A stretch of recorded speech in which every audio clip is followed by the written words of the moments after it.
বর্তমান সময়ে টাকা এমন একটা জিনিস হয়েছে যা বর্তমান মানুষের হাতে হলে গরিব দুঃখীদের হয়তো আর চোখে পড়ে না। এবার নিজের চাচাকে দাওয়াত না দেয়ায় নিজের সন্তানকে নিয়ে নদীতে ঝাঁপ দিয়ে জীবন দিল অসহায় বৃদ্ধা চাচা। নিজের চাচাতো ভাই ও চাচাকে দাওয়াত না দেয়ায় চাচার মনের দুঃখে মৃত্যুর এমন অপ্রত্যাশিত ও দুঃখজনক ঘটনা ঘটে চাঁপাইনবাবগঞ্জের রাজবংশী গ্রামে।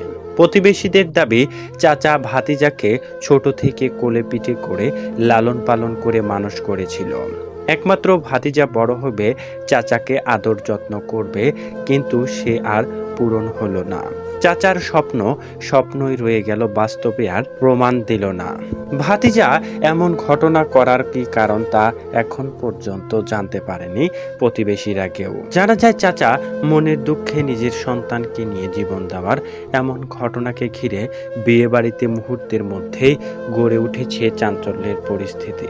কিভাবে একজন শিক্ষিত মানুষ হয়ে অশিক্ষিত মূর্খের মতো কাজ করতে পারে তা নিয়ে মানুষের মধ্যে জন্ম নিয়েছে ক্ষোভ।